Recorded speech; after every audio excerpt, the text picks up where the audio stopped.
This is my fiancé, Rick, a former porn addict of 25 years. This is me, his almost ex-girlfriend, Katie. In today's episode, I interview Rick about our story and the painful 3.5-year process it took for him to break an unrealized addiction of 25 years. Let's dive in.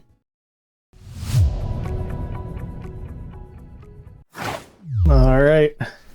You're not going easy on me today, are you? I'm not going easy on you. Bringing up some questions from difficult times. My question is, do you really think that it's fair to tell women, hey, it's not personal, this isn't about you? You know, obviously this is a very sensitive topic. It is something that you and I have significantly been impacted by, and so I just want to thank you for being willing to talk about something like this, as I know it's not an easy topic to talk about at all, let alone when it's something that's personally impacted, you know, your own life. I know that this is a very important topic to a lot of couples out there. You and I both know from different Facebook groups that you're a part of and different posts that you share with me. Sometimes I'll comment with you that there are a tremendous amount of women out there who are struggling in their relationships because they're with a man who has been addicted to porn for years. Their man is still failing, they're still relapsing, and they're losing hope. They're ready to give up on their relationships.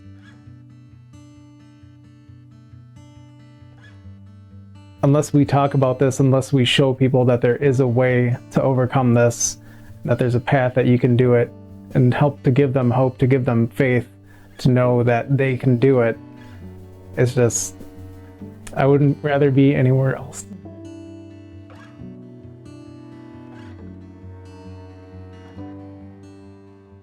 You and I have had many, many hours of conversation about this, and yesterday when we were talking about making this podcast, you know, I was talking to you about how I've been looking forward to it. I don't know what took you so long. I was like, obviously we should be doing this together. Yes.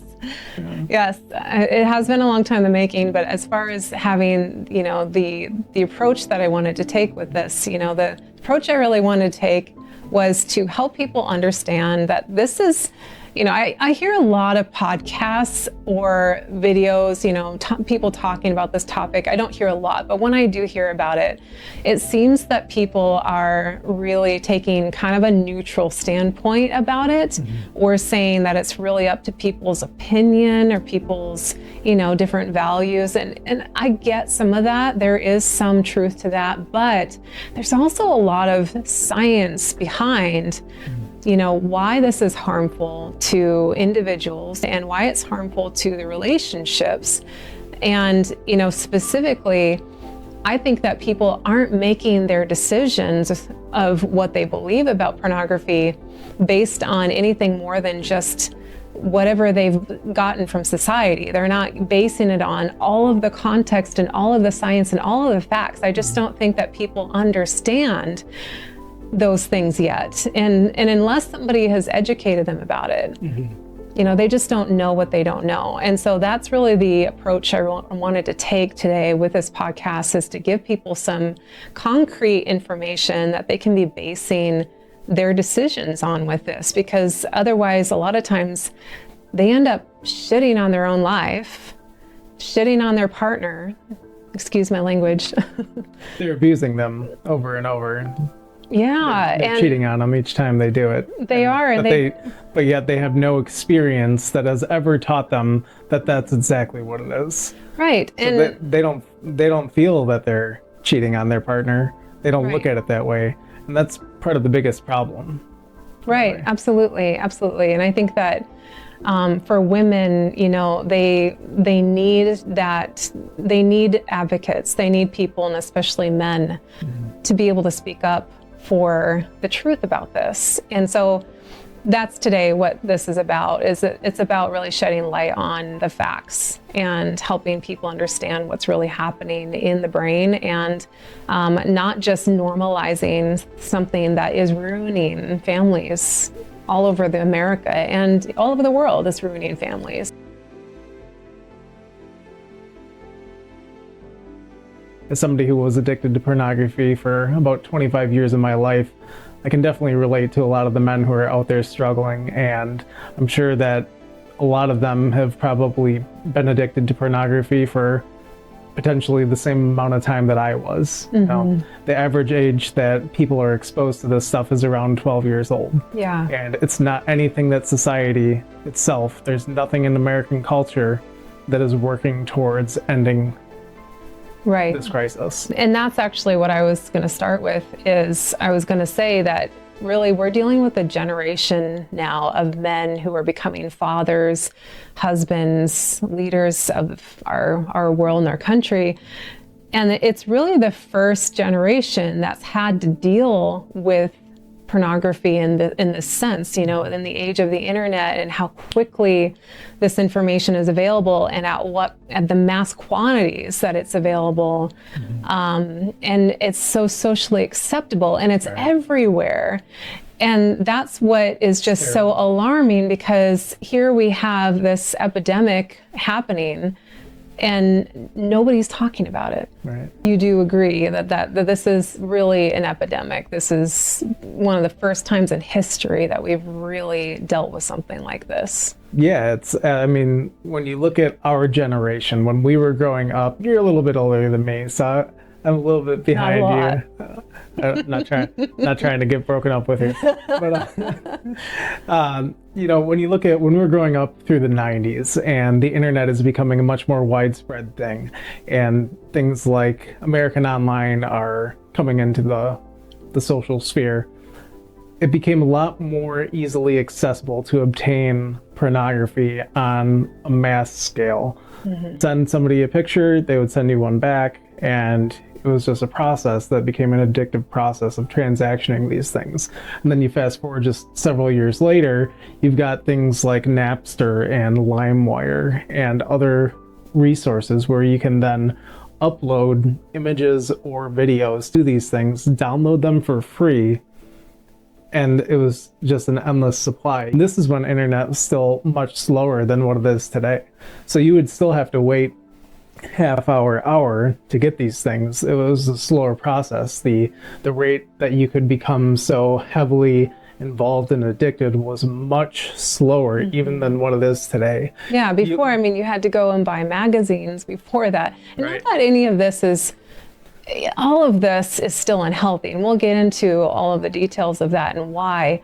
But what we're saying is that the likelihood of addiction and the speed at which the addiction happens is so much faster now than it ever was before. The faster the internet gets, the faster and more addictive the addiction to pornography will become. Right.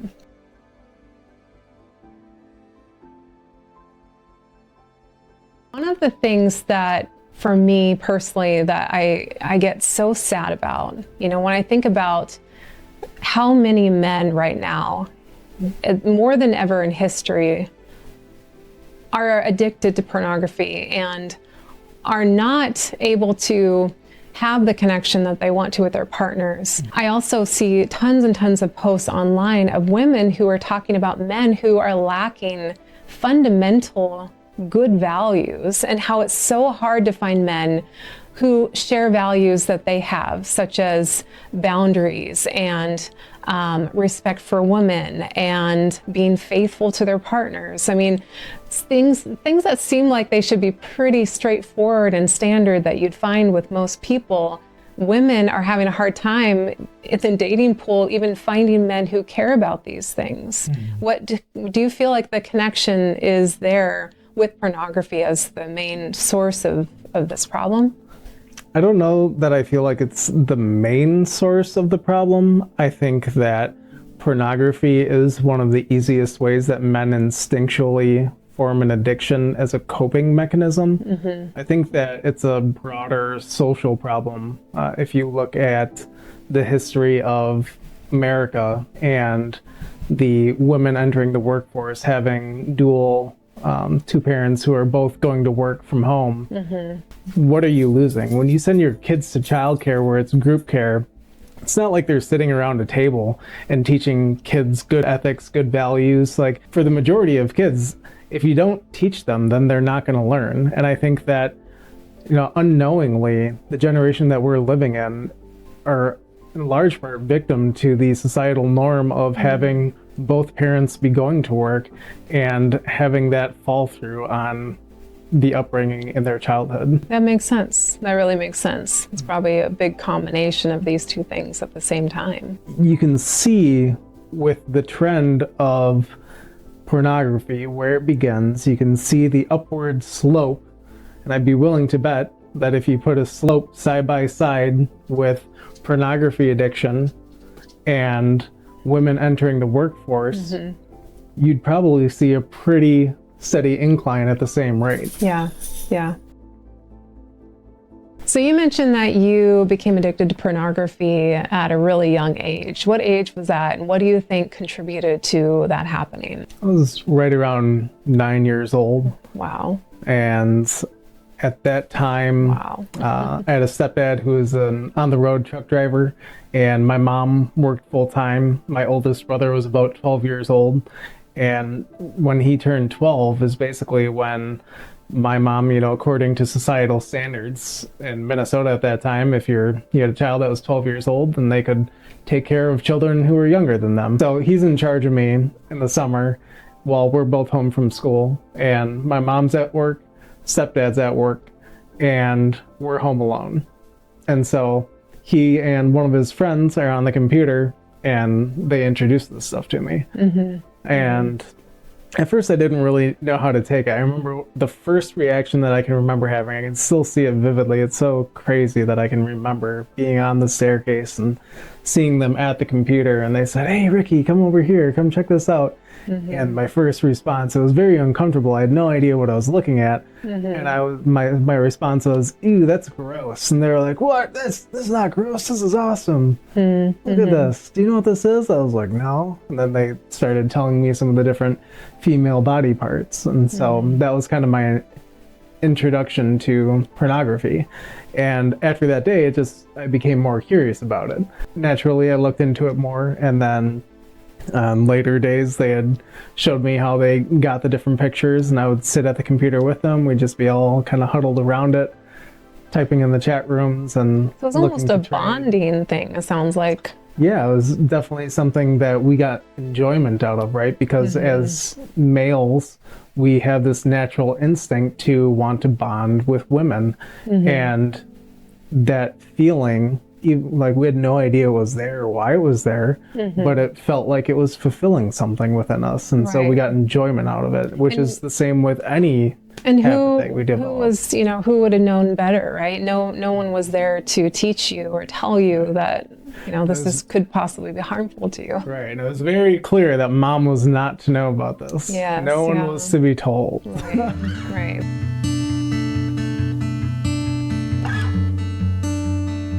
In general, as far as like when we think about pornography, it's a very secret thing. Right. Why is that? Yeah. Why is it so accepted and yet something we can't talk about? Right. If it's so okay, why are we not why talking aren't we about just talking about it with our significant others? Right. When we're hanging out with friends and talking about pornography, because it's no big deal. Right. If it's really no big deal, right, it would be talked about. But yet when you get into intimate conversations between couples when they're at home alone and it's brought up, my suspicion is that for a lot of couples, it probably is a very difficult conversation for whoever it is that's addicted to the pornography to be able to open up and not feel like they're being attacked in some way. So you've mentioned to me before that when you were, fast forward a few years, that when you were dating, that you believe that pornography affected your relationships. And I want to know, what is it that you felt was impacted? How is it impacting your relationships? In general, naturally, if you look at pornography and the fact that when you're an addict and you're seeking out different videos and women to watch, you're constantly moving on to different women. Right. So at the beginning of relationships, it would very much be kind of like a natural progression of interest sexually over a short period of time that would quickly fade out. I think one of the biggest things, like porn was my teacher. The biggest teacher that I had. Sex ed. Right. That was my sex ed. I think in 7th grade we had health, like sex education. But we're talking like maybe a really, I feel like we spent like a week on talking about sexual reproduction and the act of sex. Right. Never once did they bring up this thing called pornography. Right. And how that can, like, they didn't even know.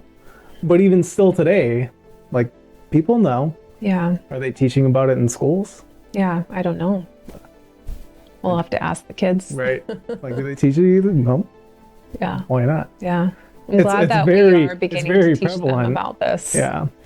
It's like it's teaching you to be looking for the next best thing. So that affected your relationships as well. Yeah, absolutely. You're learning from porn, and what porn teaches you about women is that they're a sexual object who is there for you to get pleasure from. And when you're done with that pleasure, you turn it off. You just get rid of it. It's no longer important to you. There's no connection with them. There's no building a bond. There's no building trust. There's no, having some sort of common goal together. There's no sharing of ethics or values.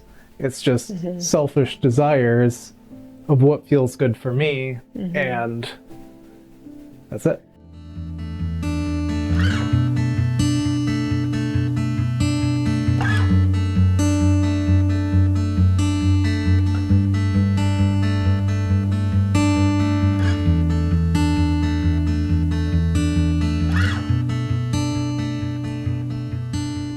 With the pornography, I was missing something. There was something that wasn't quite there. I think there's an instinct within me as a man that needed attachment. And in my childhood, because of my upbringing, I didn't have a lot of the secure attachment that I was needing, just given the circumstances with my mom, my stepdad. I had, at one point, 4 extra stepbrothers, and so then there was complexities with abuse from my stepdad, both verbally and physically, towards myself, my brothers, and my mom. And it played a large role into my ability to have any sort of secure attachment. So my secure attachment became to porn. And so when you take that into a relationship, it's like you have no idea that what you're needing is an attachment to another person that's going to give you peace, that's going to give you fulfillment. And so when you get into a relationship after you've not been taught these things, you have no idea what it is that you're craving and needing, you think that porn is the answer. And so when you know that there's still this void and there's no amount of porn that fills it, like the void is still there, and so you seek out a woman, but you still don't know how to keep that void filled. And the way that you do that is by nurturing a relationship with another person. You build common interests, shared values, you have common goals in life, you work together as a team throughout life, and you become closer together through your relationship and commitment. And with porn, you have no idea. And you think that porn is going to solve whatever attachment issues that you might be feeling you're needing. You try and solve that with porn because that's what you've learned to do over the course of however many years, and it never works. And but you don't even know that that's what you're looking for. Right. So you just know there's a void. That's what it sounds like you're saying, is that you feel this void and you don't really know what the void is, so you're filling it with this thing. Right. A lot of times. I mean, porn can be used for multiple things. It can be coping strategy for dealing with stress, anxiety, having a bad day, whatever. But I'd say at the end of the day, like if you're having an addiction with porn, even on the days when you're just even keeled, that's your natural instincts looking for that connection with another person. It makes sense. It really makes sense.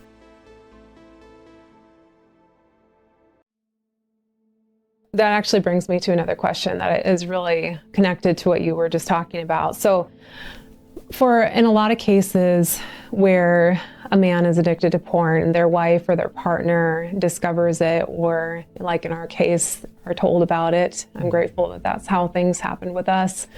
And they're very hurt. They're very, very hurt, and they feel betrayed. Yeah. And so, like in our situation, we kind of came to the conclusion together that, hey, this is not something that we believe is going to be good for our relationship. You had told me that you had used it sometimes, but I wasn't aware that it was an addiction. And I came into the relationship feeling like, oh yeah, I'm okay with it. I'm okay if you use it sometimes. But deep down, I wasn't actually okay with it. But I had been in a relationship prior to being in my relationship with you where pornography was used as a tool to get me to be, slowly more and more okay with things that I wasn't okay with when it came to sexuality. And so when men and women, do end up confronting this and deciding, hey, this is something that it's not okay with me. And a lot of times it's the woman that speaks up first and says, hey, this is not okay with me. And then the man, has to make a decision. And a lot of men, I'd say they do make the decision, okay, I'm going to stop. But then they figure out that it's actually really hard to stop and they can't stop. Right. So what would you say is the reason for that? The reason that they can't stop? Yeah, I don't think even you knew that you had an addiction before this became an issue for us, and we realized this wasn't something healthy for our relationship, and that I actually was not okay with this. Yeah. Because it was affecting our intimacy. It was affecting the way that, we were interacting. I noticed that you weren't as interested in me after only a couple months. You weren't initiating or pursuing me very much. And, and then you were bravely and courageously able to tell me, I think it has to do with porn. So when I asked you to, we talked about it and decided together that this wasn't going to be something we wanted in our relationship. And I think for you told me, if it's between you or porn, I choose you. And I was so grateful in that moment that you made that decision, and I thought we were going to be done with it. I thought, great, we're done. This is the best. Easy peasy. Easy peasy. Yeah. This is the best guy in the world. I'm so lucky, and I am. I'm very lucky. But it wasn't. Thank you. But it wasn't easy, and it wasn't something that you could just stop like this. And there was quite a few relapses that did happen in your progression to finally beating this addiction. Yeah. So yeah, the question is, when men decide, okay, I'm going to stop this, and then they find out that they struggle, just like somebody that was, on drugs or alcohol, why is that happening for them? Why did that happen for you? I think that for the majority of the men who are out there who are looking to quit, they don't have the full context of the knowledge and experience of knowing what it's going to take in order to be able to accomplish this feat. And I think that there's probably a very select few number of men who are out there, like a very small percentage, where something right away, because of their experiences in life, maybe it does click. Maybe it is extremely easy for them because they've already got enough belief systems built up throughout their years that when this comes to be the forefront of what it is that they need to get rid of in their life to better their relationship and to maintain their relationship, maybe they're able to end it. But for the majority of men, that's just simply not the case. As we talked about earlier, growing up through childhood, if you're not receiving all of the education about how this can affect you, about how habits are formed, about different belief systems that society gives to us and that we accept as truth, as we believe in those things for years, and now get to this point where we think that we're just going to stop and get rid of it and that's going to go away. It's not going to happen. Look at the rates with any addiction out there as far as how many attempts it takes to overcome it and what kind of persistence, dedication, obsession that you have to put towards it in order to overcome it. Pornography is no different. And so for couples who are out there, or for men who are out there and they're trying to quit, if you're not obsessed about it to some degree for an extended period of time, if you're not literally in your free time, like that's the number one thing that you're focusing on with the intention that you're going to save your relationship, then your hope isn't very high. Yeah. And what does that look like? Like when you talk about doing this even in your free time, can you explain a little bit more about what that means? Yeah, so with you and I at the beginning of our relationship, it was the most personal work that I'd ever done, and learning about neuroplasticity, learning about habits, learning about what it was that you could do to create new wiring in your brain in order to program new beliefs and new habits. That was the foundation. And without that, I don't think I would have ever been successful with quitting porn. Those were all things we were learning about even before we together made this decision. Right. And I'm just so grateful that that was part of our journey. That's one of the biggest things that I advocate for people who are looking to overcome addiction that I can help is if you don't have the awareness of what it takes to truly reprogram behaviors, then what hope do you have? Right. So you need to know the path of how to get to where you want to go, and then you have to follow that path, and you have to be dedicated to it. So if you're half in, half out, it's not going to work. You have to be fully committed. And it takes a lot of reading. We had conversations. How frequently would you say throughout the entire process? Like on average nightly basis, how many conversations did we have? Yeah, we still check in every day, pretty much. And they're not lengthy conversations anymore, but at the beginning, they were very lengthy, very lengthy. Sometimes two hours. Sometimes they were. Sometimes 2 hours, 1 to 2 hours a night. And on top of that, there were several books. Like there's yes, there were. I was going to mention that there's several books that you read that really helped you to understand reading and the journaling. Science behind porn addiction and that it is an addiction. Right.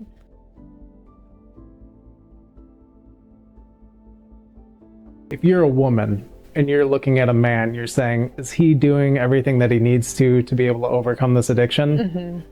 I'd say what he needs to be doing is be spending at least a half hour to an hour a day personally reading a book and journaling about it. He needs to be emotionally engaged in conversation with you where he's able to be honest with you about things that he's struggling with, and needs to also hear things from his significant other about how they're being impacted. Right. And I think that's one of the biggest things that I undervalued at the beginning of my journey that I learned later on was one of the biggest keys that would have helped me to overcome the addiction quicker, is to have been able to attach to the amount of pain that it was causing you in the relationship. And it took me so long to finally come to that understanding, but once I did, it's like it took all the repetitions of the work that I had done prior to that, and it amplified it by 10 times. Yeah, hang on, I'm really shaking. It's just, it's a very sensitive topic.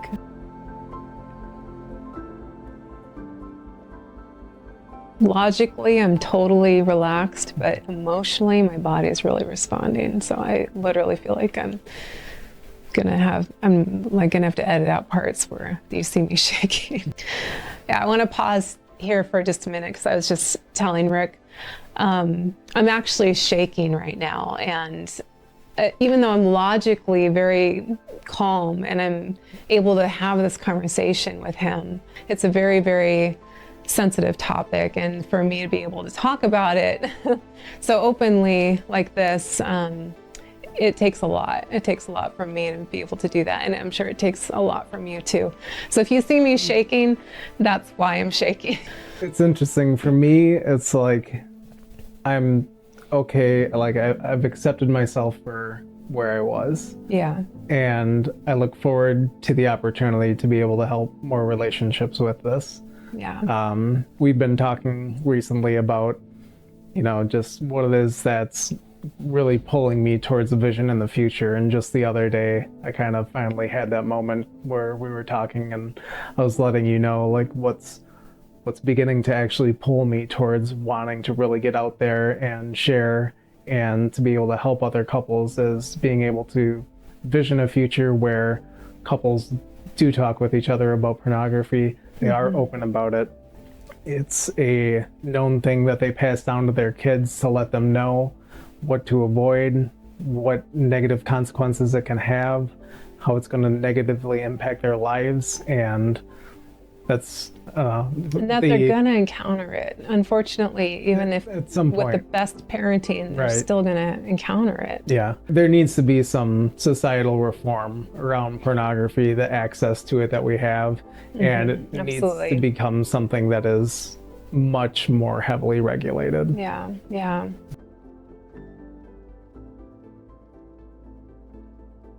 Yeah, I've been telling you for a long time now just how highly I think of you and how much the things that you've done to get to where you are needs to be shared. It absolutely needs to be shared because it's remarkable. It's absolutely remarkable what you've been able to do and the lack of resources out there for people to be able to go through this process that it actually takes to change. There is such a lack of it. It's not easy to find stuff that's science-based and that really helps men, to go at this from the angle that will help them to rewire their brains and to be able to do it in a way that isn't just shaming them or, judging them or religious based, because I think it's wonderful that religion for a lot of people can help them, stay away from this, or that it helps them have a conviction about it being not good for them. But what about all the people that aren't religious? I think that's one of the problems, is that there's really not a lot of stuff out there to help men and women who really aren't wanting to come at this from a religious standpoint and maybe think that, it's only people who are really religious that really think this is that bad for them. No, this is really bad for you too. Even if you're not religious, because neither one of us are real religious. It's like, do you think that heroin's good for you? Because scientific studies show that heroin and pornography have the exact same effects on the brain. Your brain becomes addicted to this just like a drug.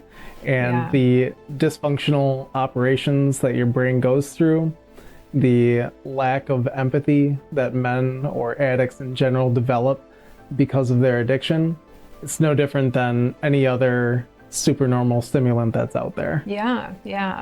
I mean, it actually rewires your brain. Right. It changes your brain wiring. It changes your dopamine receptors. Yes, absolutely. Yeah, it decreases your dopamine receptors because they're so overflooded that they actually physically reduce in number, and then you've just got this oversupply of dopamine. So what does that mean for somebody that's happening to? Like, what kind of symptoms will they experience? So basically, it's like you've got a void that you can't fill because you can't get enough of it.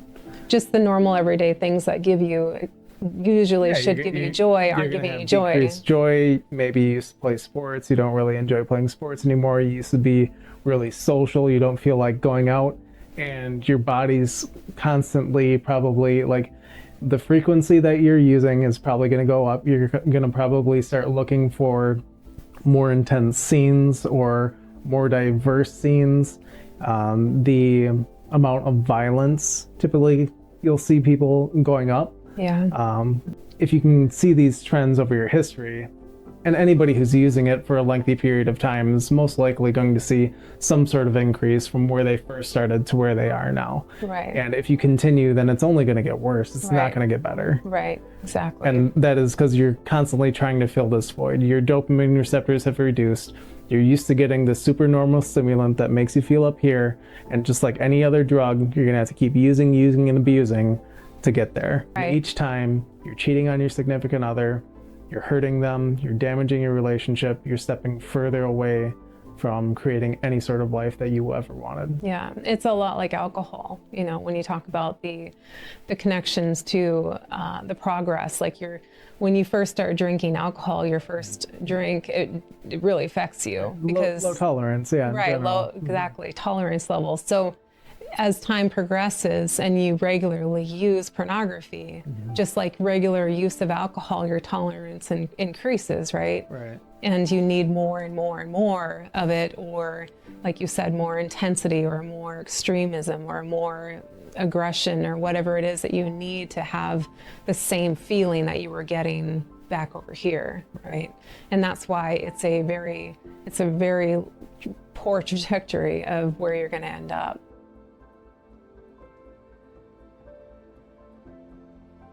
In your research, as you were doing, you know, you said in your extra free time, you were spending a lot of time obsessing with how to beat this addiction. And I was asking about some of the science behind, you know, what was it that helped you change your belief systems about, you know, that this is an addiction. And we just talk about similarities to drugs a little bit, but is there anything else, you know, as far as we talked about science-based evidence being important for full context of what this does to a person, and is there anything else that you learned that helped you to understand more what this was actually doing to you and why it was an addiction and not just this harmless thing that's no big deal?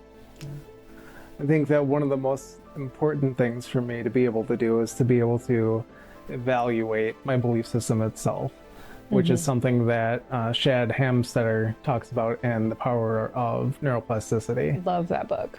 And essentially, we have to question our beliefs. Where did they come from? Why do we have them?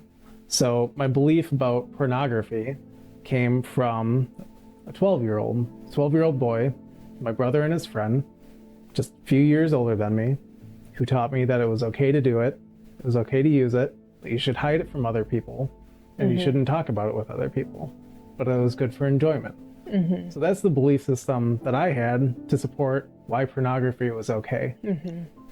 There was nothing showing me that it was going to have any sort of negative consequence in my life. And that right there alone, once you get into an intimate relationship with somebody else, and you can identify, like, okay, what is an intimate relationship? What does it mean to be in an intimate relationship? It means that you're coming on to the person. It means that you enjoy being with them physically, but it also means that you enjoy being with them emotionally. So if you're missing the physical and emotional aspects of being in a relationship, then what are you doing other than using the person? Like, if there's no relationship there, then why are you in a relationship? In terms of other science-based things, there's a book written by Wendy Suzuki called Happy Brain, Happy Life. And I believe we have that right here. Is it right there? Yes. There it is. There it is. Happy Brain, Happy Life by Wendy Suzuki. And in that book, it really opened up my belief to knowing that if there's something in my life that feels like it's off, and this kind of goes back to something that you mentioned earlier, just regarding our own intuition.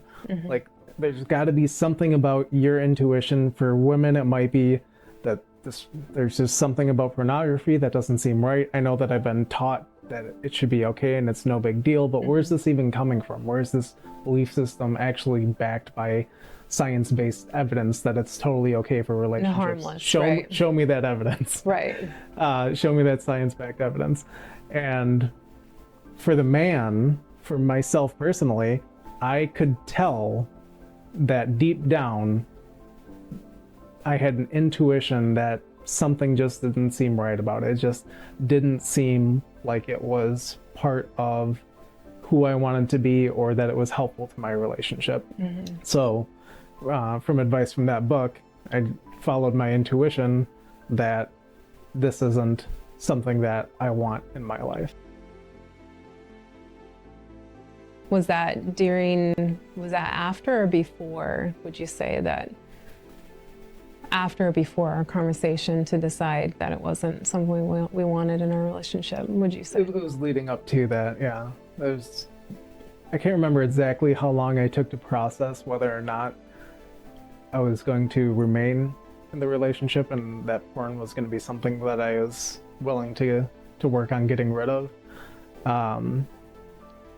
It felt very naturally for any man who has been used to telling himself that pornography is okay and that it's not a problem and that they're using it regularly. For any man who is then confronted with a situation where he now has to pick between porn, maybe something that he's gotten the majority of his pleasure from for a large portion of his life, or relationship, the answer should be so obvious.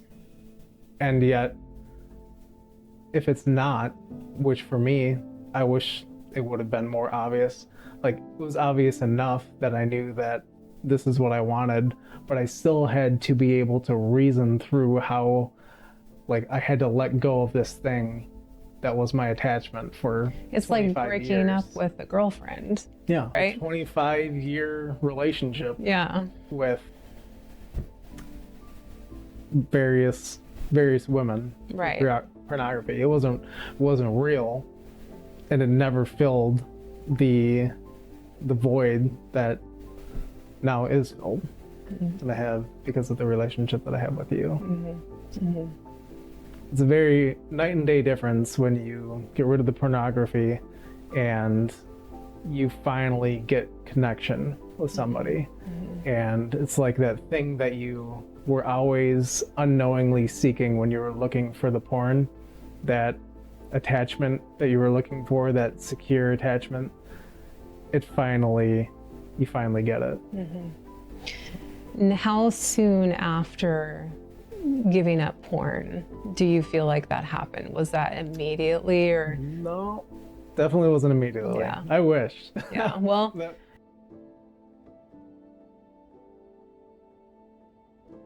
And part of that had to do with the relapses and how difficult those were for me to, re-trigger trauma for me, and things that, really made me have to rebuild trust that you were who I believed you were. Right. And so I'm sure that a lot of that played a role in how long it took for you to feel emotionally connected as well with me. And that's important, I think, for people to know that it takes time to rebuild trust. Yeah. It takes time to allow the partner who's been betrayed to heal. And a lot of times men think that they should just automatically trust them, that they just are entitled to be trusted. Yeah. To that, I would say find some books and do some research on what it takes from the woman's side. Right. Like, from a science standpoint, what kind of rewiring and belief system shifts does she need in her brain in order to be able to feel that secure attachment that you're also learning to develop? Yeah. It takes a lot. Right. Trust is slowly built and easily broken. Absolutely. Absolutely. When we talk about belief systems and we talk about how important belief systems are in the process of breaking this addiction,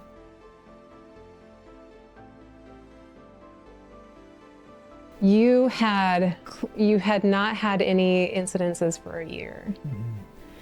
And you thought you were good. I thought you were good. I'd been spending, lots and lots of time working on my own belief systems to be able to trust again.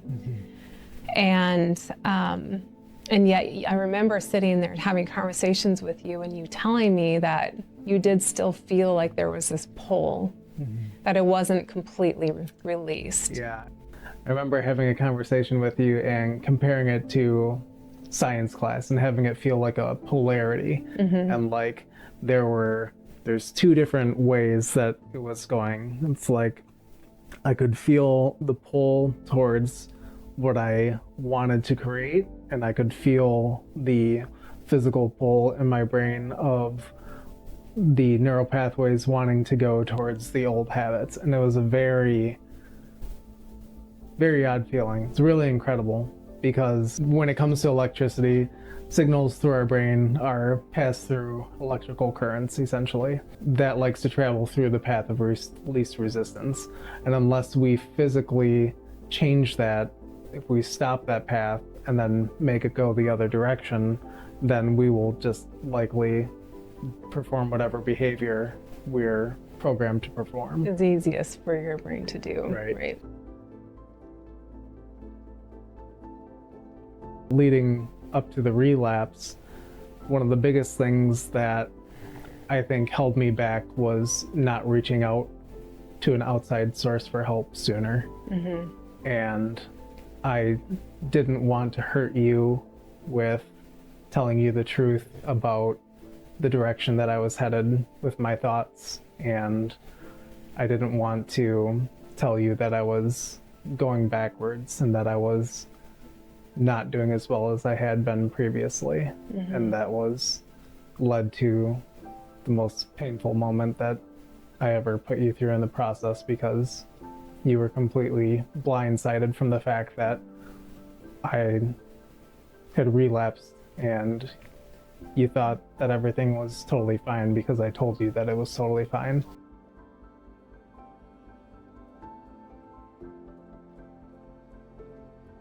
Yeah. Because I thought I didn't think that I was gonna have a problem, and So, I gave in. yeah. And that was extremely difficult for both of us, and it almost did ruin our relationship. It did ruin our relationship. We did break up over it. Yeah. I'm so grateful that you did that. Thank you. It was a very difficult decision to make. Yep. And being able to hold true to a boundary you've set, knowing that if you don't follow through on a consequence, if you don't mean what you say when you set a boundary, it means nothing. Right.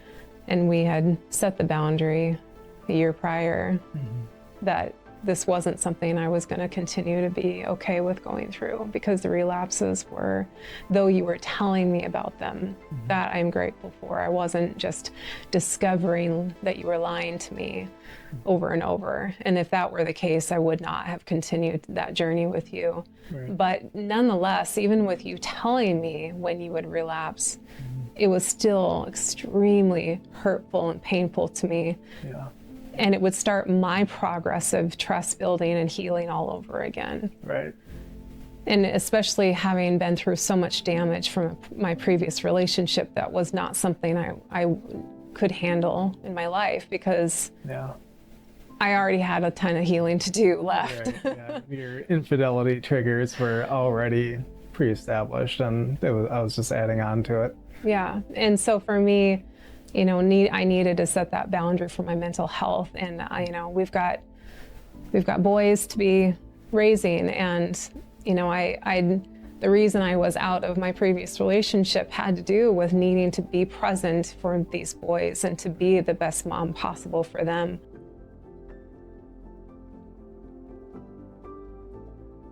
So I set that boundary to protect my boys and to protect myself, and to be able to know that I wasn't going to have to keep going through this over and over. So when that relapse happened, I had to follow through. And I felt like you had made the decision for us, and that I didn't have a decision because I had already made mine, and you had agreed to it. So yeah, going through our breakup for that period of time, even though it ended up being Relatively short. In a sense, I think we kind of broke up for several months. We were just still living together. I didn't make any promises to you that it was going to work out. Right. But I did give it some time to really know if I believe that was the right decision.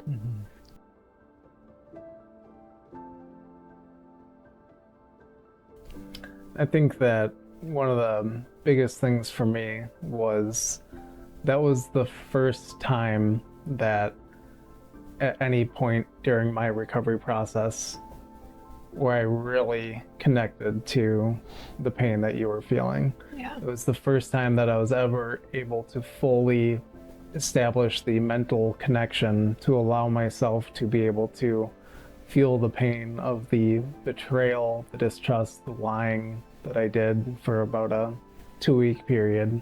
And just being able to feel that, it's what finally broke the missing piece of what we talked about earlier, as far as that there was still this polarity of there's something there that wasn't fully disconnected yet.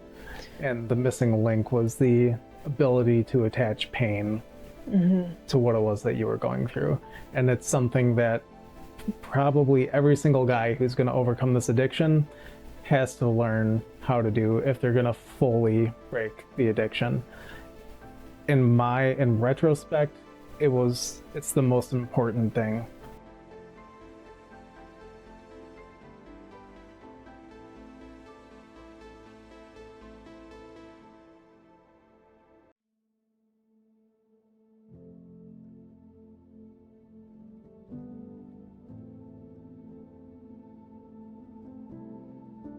One of the things that we've talked about recently when we still have our conversations about how our days go is I'll share with you about the forecasting, or like the visioning that I'll do for our relationship and what it looks like to be, hopefully 50 years down the road and married to you, and both of us having white hair, me having no hair. I might keep dying. Okay.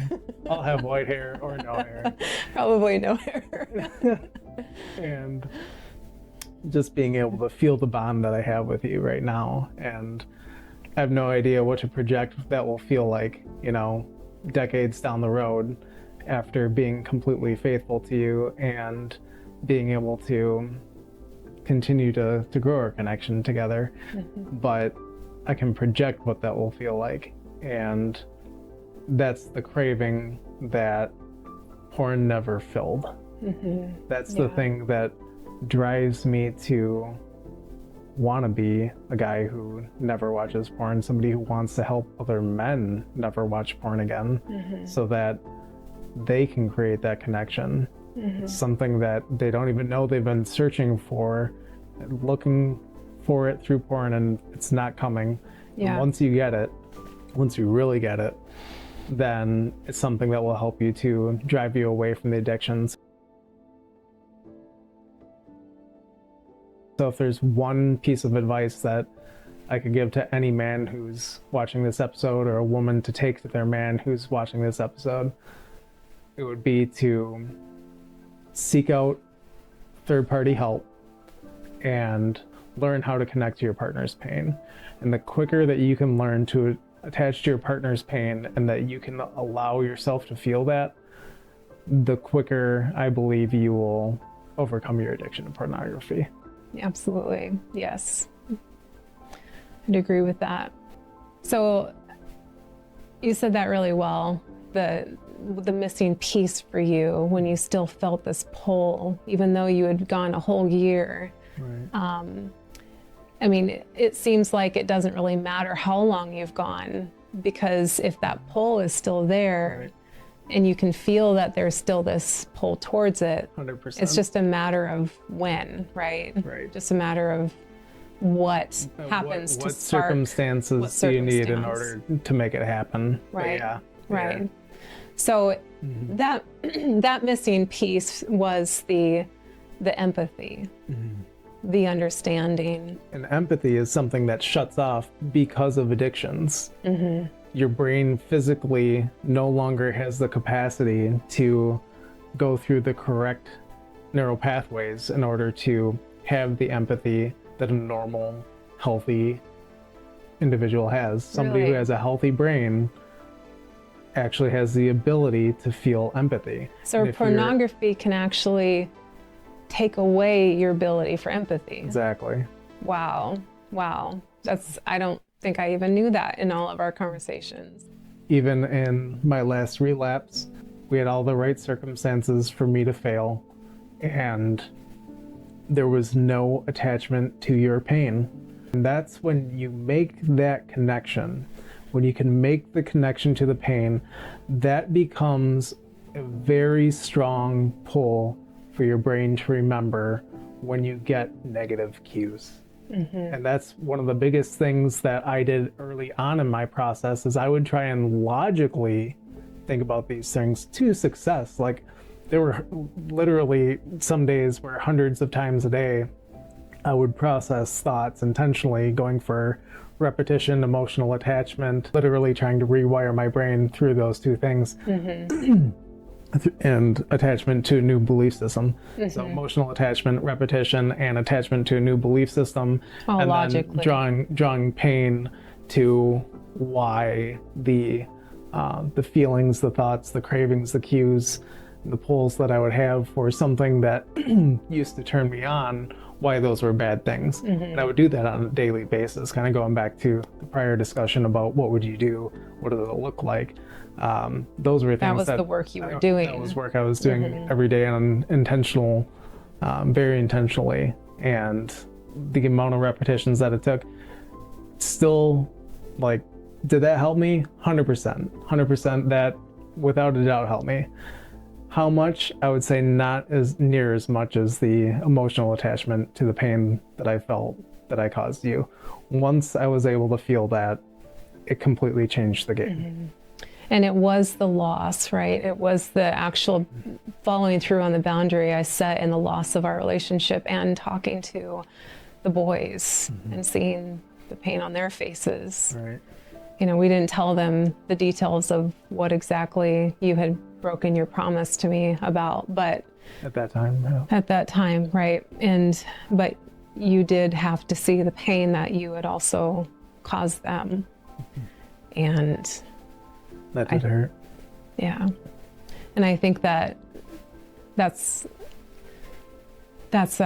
was the moment.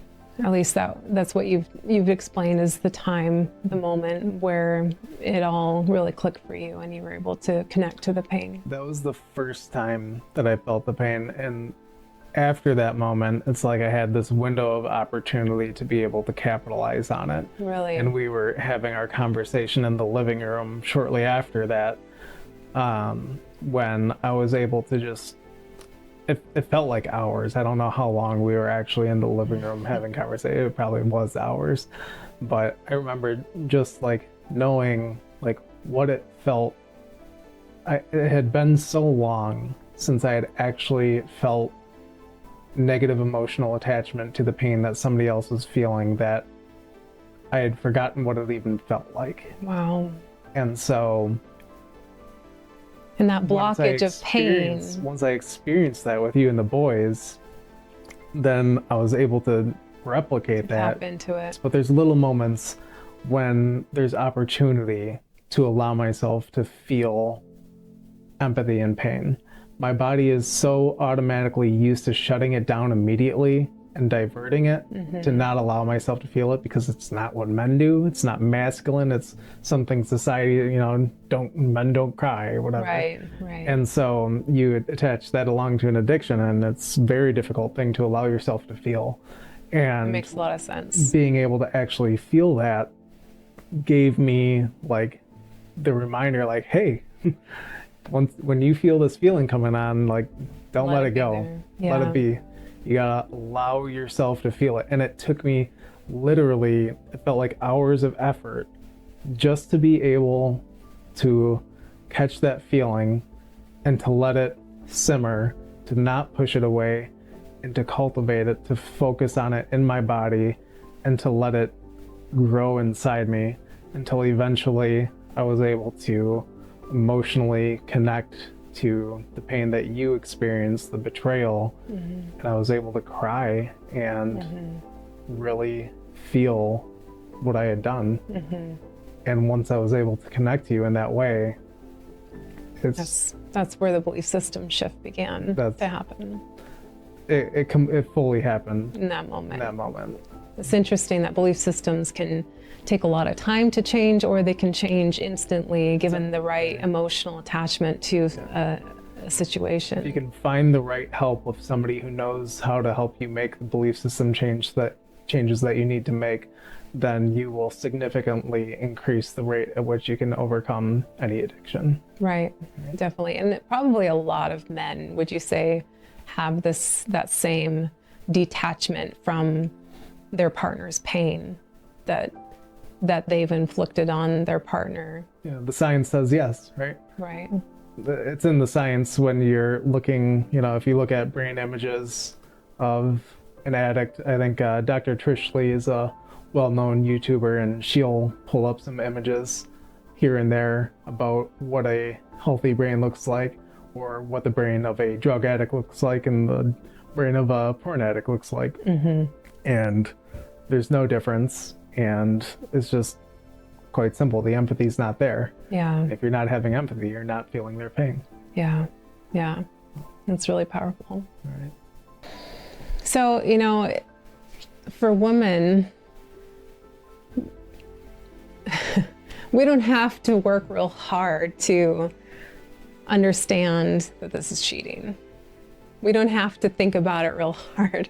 We very clearly in our bodies, in our hearts, know. I almost feel like it's just instinctively that this isn't like cheating. This is cheating. And I think that's one of the things that I remember when we had conversations. It was hard to get you to really connect that truth. Yeah. Because, and I think that's one of the problems, is that for a lot of men, they don't actually think this is cheating. So what was it that changed that for you? Basically, it was you telling me enough times, hey, this is cheating. And I would minimize it. I feel like, there's a lot of things that I did right in my recovery process. But one of the things that I would frequently do wrong is minimize the level of cheating that watching pornography was. Going back to, what does it take to reprogram a belief, to change a habit? It takes emotional attachment. Somebody that you love and care about is hurt by the things that you're doing, and they're communicating to you a new belief that it is cheating. You need more repetitions of that, and you need an extended period of time that you're applying that thing. So that's exactly, with the amount of times that I saw that it was hurting you, that you were communicating to me that it was cheating, and helping me to see how it is cheating, and it's no different than, physically being with somebody or emotionally being with somebody. All of our experiences that we encounter in life, we interpret through our psychological self. And so whether we are cheating with somebody in person and we're with them physically, we're interpreting that through our brains. And if we are watching somebody on a screen and we are ejaculating to them, fantasizing about being with them, you're performing the same infidelity over a computer screen that you would be in person.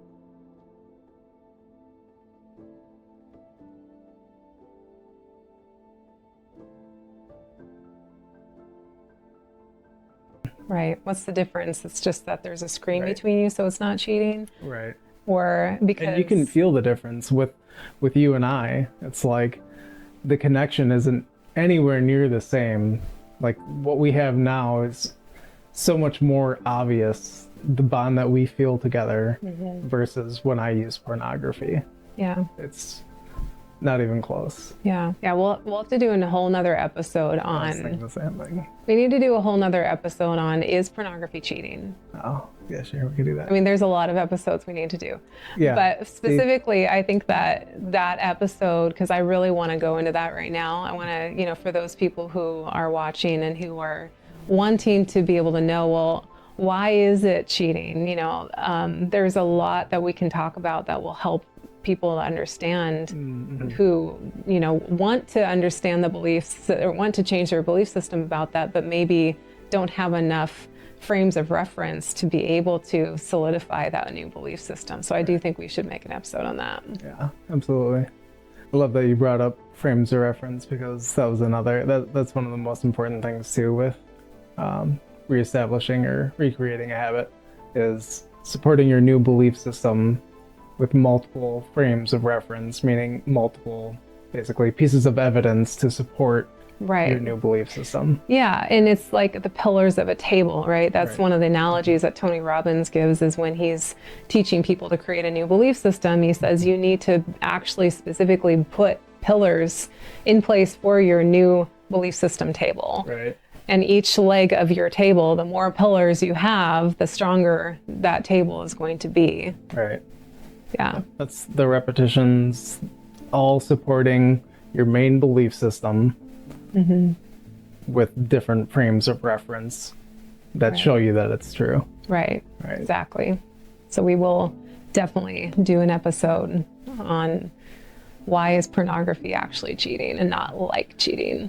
One of the other things that we definitely need to do an episode on too is the woman's journey in overcoming this, because all the focus is on the man, and it's like, even for myself, it took me so freaking long. It's almost embarrassing. It is embarrassing. It's embarrassing at how long it took me to really look at the process of your journey through all of this.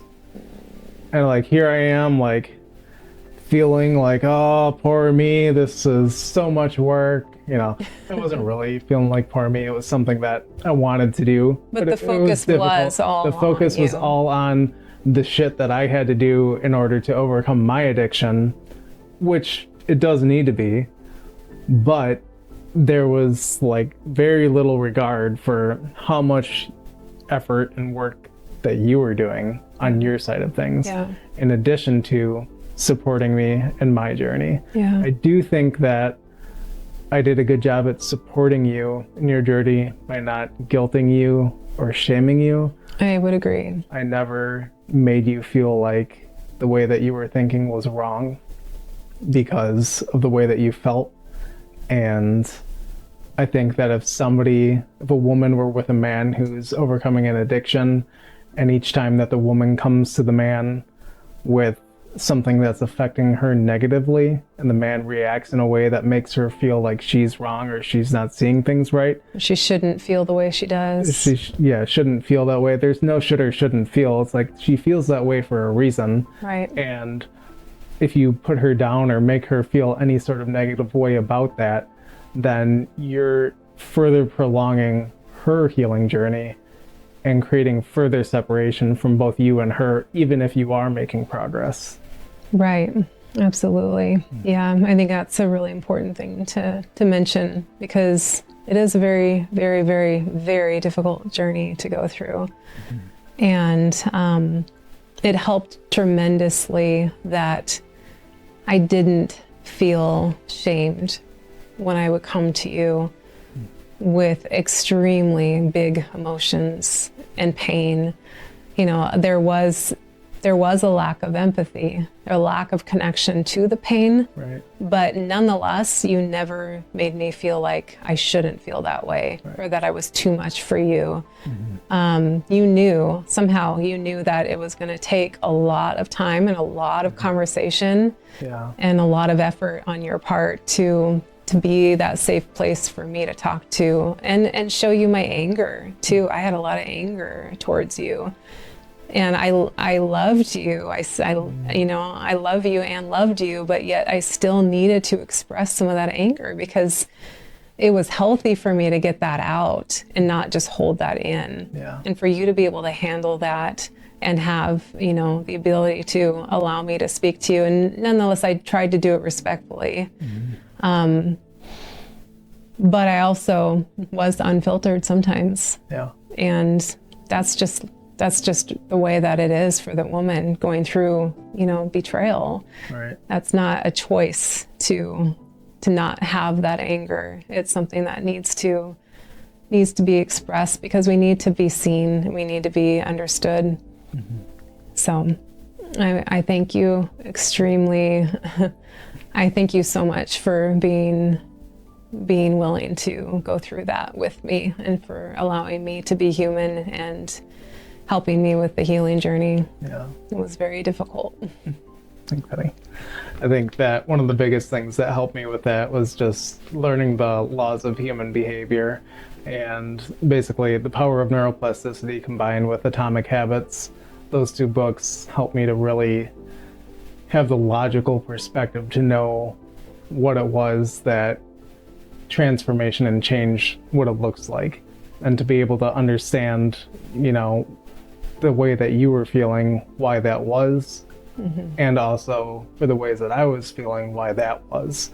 And so it was easy for me to not shame you because logically it made total complete sense why you would feel that way. Yet it didn't connect deep enough until later. But that's when you have to look at the physical connections that aren't there, right? So you can logically, like when you're looking at your ability to feel empathy, one of the first things that you're going to have to first learn to do is be able to redirect and create new neural pathways that are going to bring you to your prefrontal cortex and allow you to just have more logic in your decision making.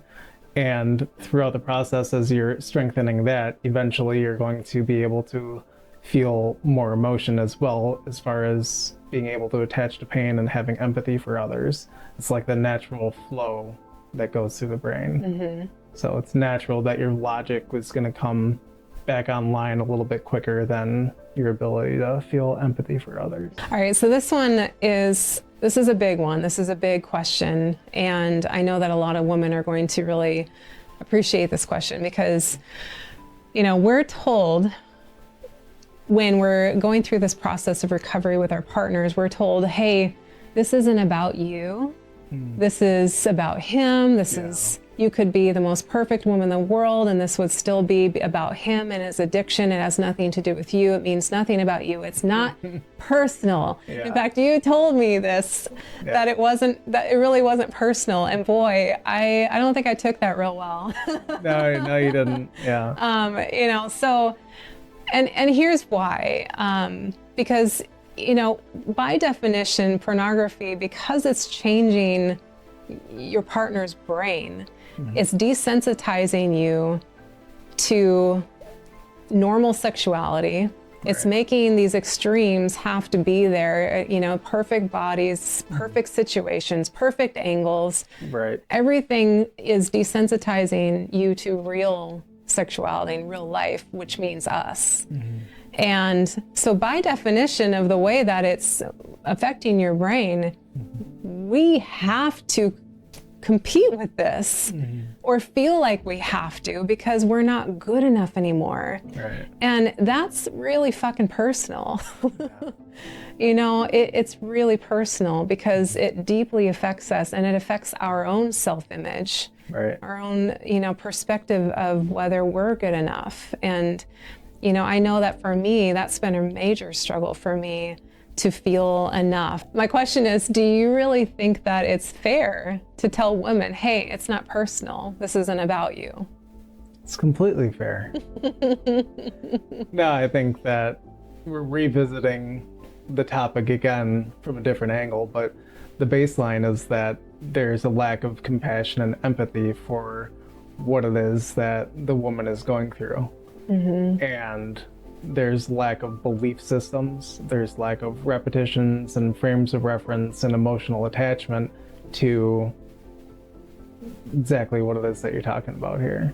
So it all comes back to, like, if you really want to speed up the process that it takes to overcome the addiction, you have to do the work that it takes to be able to reboot your emotional attachment to pain and have empathy and compassion for the partner that you say that you love. For a lot of women, it's like, here we are, we're the faithful partner. We're the ones who, you know, for a lot of women, their husbands aren't in perfect shape. Right. Their husbands aren't working really hard to wear all the perfect clothes for them to be attracted to them. Their husbands aren't even a lot of times taking good care of themselves, and yet their wives are not, you know, expecting them to meet these high expectations in order to be attracted to them or be committed to them. And so, you know, here we've got men who are doing whatever they want with pornography. They're affecting their wives and affecting their self-esteem and affecting their intimacy and affecting whether they're attracted to them, and they're making them like, once again, feel like they need to compete with these things. And how unfair is it that women who are loving their husbands unconditionally are expected to compete with this and are not being treated respectfully or well or kindly, and expected to stay in that kind of relationship. Right. It's just sometimes the injustice of this is just so, that the reality that men can't see sometimes, I guess, is the way that I want to say it, because if men could fully see that reality and, like you said, attach to the compassion and empathy of the truth of the situation, I think a lot of men wouldn't be doing this. Right. And unfortunately, you know, there's probably, in order for us to progress as a society, I believe that there's going to be a lot of relationships that end over this, because there are going to be a lot of men who aren't willing to put in the effort and the work that it takes to overcome this addiction. And it's not fair for them to be expected to stay in a relationship. It's called a commitment, and you're committed to each other. It's not one person's committed to the other person, right? Thank you. You're not just I'm not just gonna go marry someone and be like, I'm committed to you. And they're like, well, I'm not committed to you, but we can stay married and you can stay committed to me. That's not a marriage. That's not a partnership. You're not working together. You're not enjoying life together. Right. You're just taking advantage of somebody. You're using them. And then you're blaming them, potentially blaming them, that it's their fault that the relationship failed because you gave up on them. It's like, no, you gave up on them. They were committed to you, but you weren't returning that commitment. And that's why they left. I don't know who you could be talking about. All right, so you've already answered this a little bit, but I want to ask more directly. There's a lot of women out there who, you know, they're contemplating whether to stay with their unfaithful partner and whether to journey with them on this path to recovery. Yeah. And so what would you say to women who are wondering, should I go or should I stay? I would say, coming from somebody who has already openly stated that I would have been better off having a third party involved with this, I would say if they're not willing to get a third party involved, then make that a condition of how you view their commitment to you.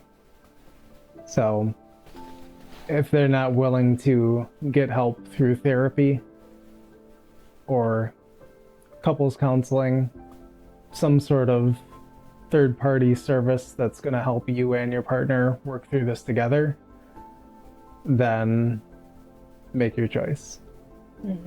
Yeah. Based on that information. It's pretty clear that if you can see that they're not intentionally putting in hours of work a day to overcome this, and they're not using a third-party source, it's not going to happen. How about for women who have been in a relationship where their partner has been has seemingly been doing the work, but it's been years and years, and there's still relapses happening. There's still discoveries happening where they're discovering that their partner has not been honest about their recovery. Yeah. It's really hard to be in that place because, like, even for me, I'm what I would consider fully recovered at this point, and even I see the benefit of still going to see a counselor and this being a topic that I regularly have a conversation on, because it's like taking care of a vehicle. Maintenance is required throughout the duration, and even in like 12-step programs, it's something that they continually work on. It's not something that you'll continually have to be obsessed over, but there will have to be some degree in which you do your upkeep. And if somebody's continuing to relapse numerous times and you keep finding out about it, that's very traumatic to be able to be going through that many relapses. At this point, I would talk to a therapist yourself to see if you have PTSD from this. Most likely you probably do. Yeah. And if you do, what's the likelihood that you're going to recover from this PTSD? Or is it always going to be there if you stay with this partner? And if it's always going to be there and you have no idea if they're going to overcome it, is it worth staying for? Like going back to, it's a commitment between two people, not one person. You may be committed to them, but if they're not committed to you, then it doesn't matter. It's no longer a relationship. Right. You are fantasizing about a relationship that doesn't exist. Absolutely. Yeah, So, that's well said. yeah. All right, we have 2 final questions. All right. All right, you ready? Yep. Okay. Okay. So, what advice would you give to men out there who really deeply care about their relationship and they want to break this addiction for good? Get help. It's the best advice that I could give is get help from somebody who knows how to navigate through this addiction and can get you to the other side of it. Yeah. Don't stop until you do. And even after you feel you beat it, continue your regular maintenance. Continue to have therapy sessions and continue to talk to somebody that you can be real with, that you're not afraid that you're going to hurt them with the truth. Yeah. That was the biggest thing that held me back and created a relapse for me, was fearing hurting you. And it's interesting because even though I had no significant emotional attachment to the pain that you felt empathetically, logically, I knew I didn't want to hurt you. So, get help. Really work on the issue. Number 1 priority is figure out how you can emotionally connect to your partner, to the pain of your partner, understand their process, what they're going through, and the more frames of reference that you can gain to the pain that they have and what it is that you're doing to them, the more that you're going to start thinking about those things when you get cravings for porn and masturbation. In which my number 1 recommendation actually should probably stop masturbating. That's the number 1 recommendation. Glad you remembered to say that, because that is something. We haven't talked about it much in this episode, but absolutely 100% stop masturbating. Like, stop masturbating completely, not just Right. not just without porn. Right. Yeah. Not just without porn, like completely just stop masturbating. I would get negative cues while I was masturbating that I would have to intentionally redirect my focus. And you're better off just not doing it. Well, and if you think about it, masturbating is still training yourself and your brain that sex is a solo thing, Right. that it's an option to just be alone doing it, when really what you want, the goal is to be using sex as a way to connect with your partner and direct Exactly. all of your sexual energy to the person that you love. Right. So it doesn't really make sense No, it to doesn't. continue masturbating. And if it's something that a couple is having a problem with already, if they're not being intimate together regularly, well, here's the beauty part. When you stop masturbating, eventually you're going to reach this point and you'll be like, man, I really could go for some attention right now. And where are you going to go? Where are you You're gonna going to go where you're supposed to. That's right. That's right. Yeah. And eventually, over time, it's going to continue to increase, and the duration's going to eventually go up. And it's going to be something that is just what you do regularly. But yeah, don't masturbate. Save it for your partner. Yes, and I would say for the wounded partner, I'll tell you, I felt such a relief and a release of anxiety. Like I didn't have to feel so anxious when I just knew that you're just not going to do that. Like I didn't feel that tension anymore, and that wonder of what if he's doing this, thinking about this, or doing this and actually using pornography. You know, I felt much more at peace in my heart, and I love that I know that it's all directed to me now, and it's a gift, and it's not something I ever brought up to you. It's something that you decided on your own, which I loved, because it wasn't even something that I had expected of you. Yeah, it was something that was another thing that I learned later in the game that I wish I wouldn't have. That you wish you would have learned earlier. I wish I would have learned that much earlier. If I would have known that from the beginning, like those two things alone will be enough to set you miles ahead of somebody who doesn't implement those things. Yeah. Yeah. No masturbating. Learn how to emotionally, like physically, emotionally attach, like to the point to where you can feel your partner's pain to the point that it makes you cry. If you can reach that point to be able to connect with your partner on that level, then you're going to set yourself apart. You're going to make great strides in a very fast amount of time. Yeah, definitely. Our last question, and I think this is kind of connected to the one we just answered, what you just ended with. What advice can you give to single men out there who want to have a healthy relationship in the future, you know, with regard to pornography and addiction, you know, especially if they're currently using it? If you're using porn and you want to have a healthy relationship in the future, then you need to stop using porn. There's not going to be this magical moment that you get into the relationship with the right person and you think you're just going to stop and that you're not going to have any issues. It's not the way that it works. It's not the way that it works with any addiction. So this is no different than if you were trying to tell yourself that if you smoke cigarettes, if you were a heroin addict, if you did cocaine, any drugs like that, it's just like pornography. So work on yourself now. And if you do find a person that you believe is a good fit for you, be open and honest with them about your recovery. Don't hide it from them. Let them know what it is that you're going through. Let them know the incredible person that they've selected, that they're with somebody who actually gives a shit about this, that wants to overcome it because they do want to have that strong relationship and bond with their partner. Yeah. That will set you apart, miles apart from a lot of men out there. Absolutely. I would agree. Yeah. It's good advice. Thanks. All right.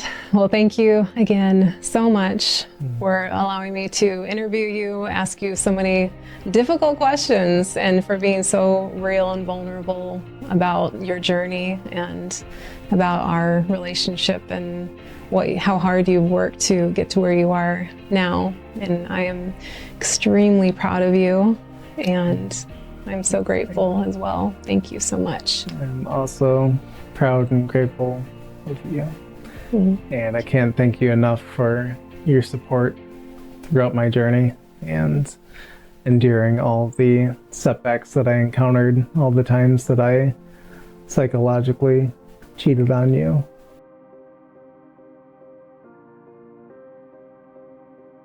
And so grateful to be with a woman who has such strong commitment.